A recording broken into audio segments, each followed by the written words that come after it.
Welcome back guys, this is Jonathan Urbuda. You're watching I Love Tanchong TV, a channel that highlights and celebrates the beauty of life. If you are new to this channel, consider subscribing, click the subscribe button at yung bell notification na katabi naman ito para ma-notified kayo moving forward sa mga upcoming uploads ko. If you're using our social media like Twitter, Facebook, and Instagram, please follow me. It's at I Love Tanchong and visit my blog, www.ilovetanchong.com.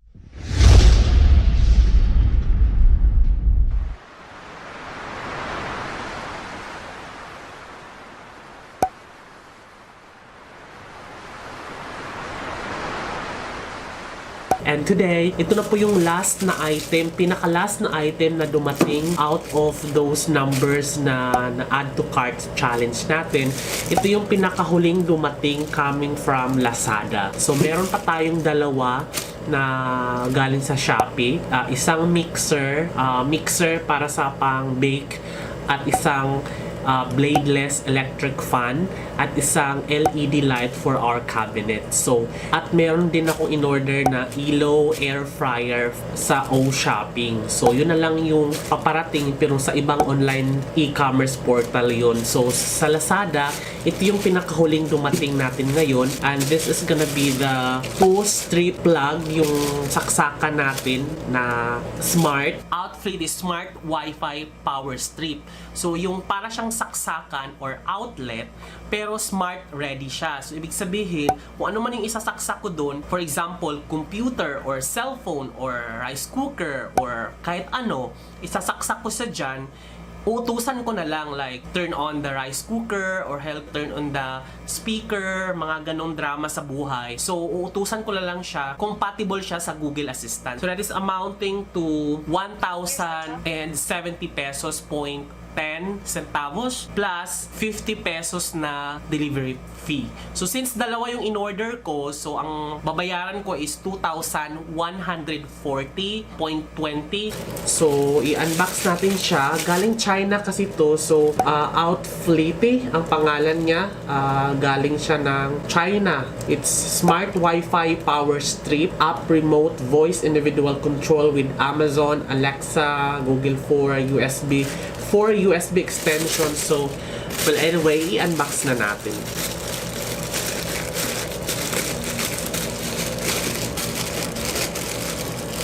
Ito yung pinakuling dumating kasi pero bayad na to nung in-order ko siya. So, there. So, dalawa po ang ating in-order. Sana hindi siya basag. So, it's Wi-Fi 15 amperes. So, this is a smart Wi-Fi power strip. So, dalawa na yung binili ko. So, there. Buksan na natin siya. Okay. So, wala nang laman. Karton lang. And then, syempre merong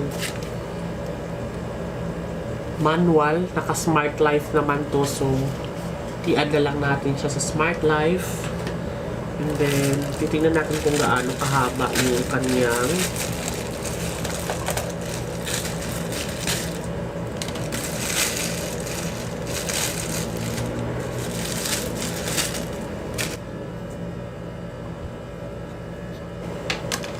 so there isang dipa ang haba niya guys. And then smart power strip 1,000 to 240 volt, 50 to 60 hertz.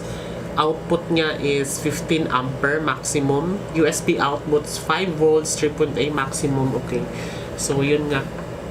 Meron siyang 4. So this is perfect dahil kasya naman siguro dito yung mga saksakan natin, no? Tapos meron siyang USB 1, 2, 3, 4. So, i-try natin siya.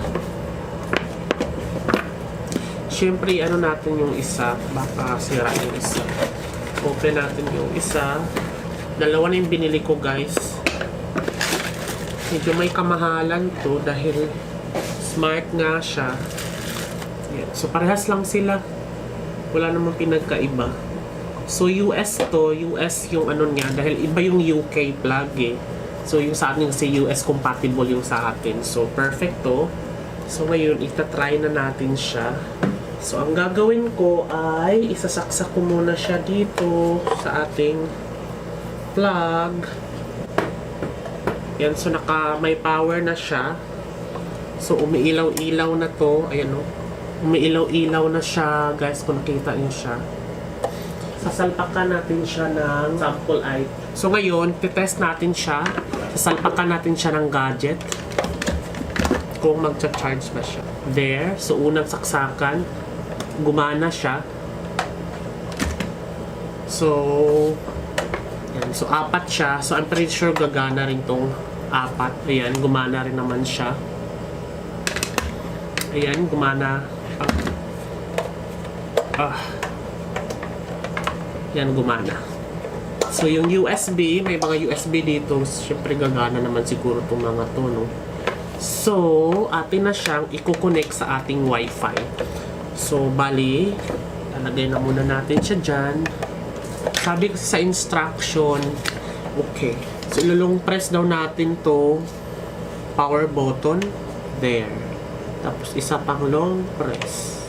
Yan. So, pag nag-blink-blink na siya, yan, hindi nyo kasi nakikita kasi may ilaw tayo. Pag nag-blink-blink na siya, pwede na natin siyang i-connect sa ating Wi-Fi doon sa ating cellphone. Kukunik na natin siya. So, punta tayo sa kanyang application. So, nandito na tayo sa Smart Life na app. So, mag-a-add tayo ng gadget. Power strip. Tapos, enter natin. Ayan, naghahanap na siya. Hinahanap na niya to. Kasi gumagana na yung wifi nito. Isang power strip kasi to, guys. So, hindi ko alam kung baka iba-iba yung... Sana iba-iba yung ano nito. Gadget dito, iba yung gadget dito, iba yung gadget. Kasi baka pag inutusan ko, turn off rice cooker, mamamatay lahat yung nakasaksak dito. So, dapat mayroon siya isa-isang pangalan. Ayan, lumabas na siya. Smart power strip. Sa entertainment area natin to ilagay dahil dito natin siya i-connect. So, there. Perfect siya, guys. Okay, meron siyang 1, 2, 3, 4. Meron siyang pangalan na meron kumbaga 4. May kanya-kanya siya. Pwedeng kakabitan ng induction cooker, rice cooker, blender. So, utusan mo lang siya, hey, turn off the rice cooker. Yung isa lang mamamatay, hindi buong ito. So, bongga to, at least. Pero wala, sa mga USB, wala siyang pangalan. So, perfect na to. Ikakabit natin to siya sa entertainment area para at least iisang, pag sinabi kong turn off entertainment area, mamamatay lahat kung nasa entertainment area para hindi na sayang yung kuryente. Kasi minsan, isa nakatenga or naka-idle. So, maganda to kasi marami kang masasaksakan kaysa dun sa isahan lang. So, ito, at least mas marami siya. Hey guys, August 21st, 2020. Inantay ko talaga guys ng 2.5 month bago ko ito i-upload itong video na to para lang gawan ng feedback. So far, gamit na gamit ko siya, talagang goodbye talaga siya. Alam mo yung sa price na nakuha ko na 1,000 plus, meron ka ng 4 na saksakan, puro smart na. So, kung napapansin nyo, parati ko siyang ginagamit. Hindi naman smart ang aking rice cooker eh. So, kung napapanood nyo yun sa mga cooking vlog ko na inutusan ko siya na, hey, turn on rice cooker. Sure, turning on rice cooker.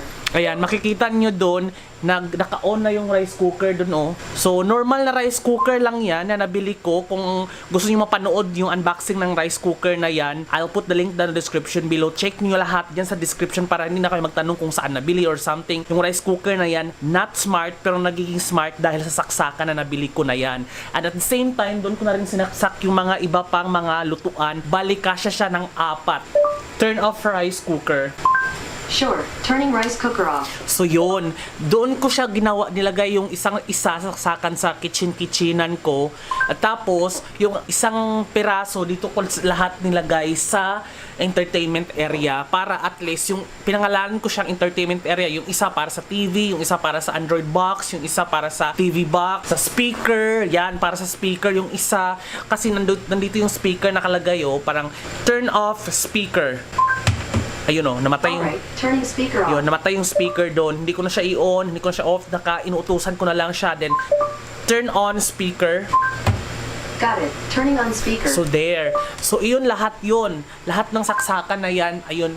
Meron naka-smart na siya lahat dahil lang sa apat na yun. Di ba bumili rin naman ako ng isa lang. At ito yung isahan lang, oh. Yan. Yan. Ganun ang purpose niya. Yun kasi apat. So, para at least parang tipid siya, pero magkakalapit na saksakan lang. Kasi apat eh. So, yung mga iisahan lang kasi, tulad niyan, isahan, yun yung mga maghiwalay na mga appliances na hindi magkakalapit. So, pwedeng isa-isa mo siyang ikalat sa mong bahay. Unlike yun, sabi ko, magkakalapit naman yung iba. So, yun na lang, yung power strip na lang. Yun, perfect. Pili na lang kayo guys kung isahan ba yung bibilhin nyo or yung apatan. Meron yung dalawahan, tatluhan. So, para marami kong nakita ay apatan, which is ito yun. Hindi pa siya nasira ever since 2.5 months. Talagang working siya. As in, tapos ang maganda pa doon, na monitor ko yung consumption ng bawat isang appliances dahil nga smart siya. So, nakikita ko dito sa application ng phone ko kung magkano yung consumption sa bawat isang appliances or ilang wattage yung consumption, mga ganon. So, meron siya ganong feature talaga sa doon mismo sa application nga sa cellphone. So, i-install mo rin kasi siya eh. So, yun, perfect na siya guys. So, yun, inantay ko talaga siya ng 2.5 months para talagang makita ko kung okay ba. Para kasi ayaw ko namang mag-refer sa inyo ng mga bilihin tapos hindi naman pala siya sulit, diba? So, yun, sulit siya. I'll put the link down description below kung saan ko siya nabili. Walang commission po ito, hindi paid content. Talagang natuwa lang ako sa product kaya ko siya sinasabi na maganda talaga. Kung gusto nyong bilhin at naghanap kayo ng gusto nyong mag-upgrade ng bahay nyo para magiging smart yung mga appliances nyo, perfect na saksakan siya. Kasi parang biluin mo yung saksakan ko na to, yan, hindi siya smart. Yan, hindi yan smart na power strip.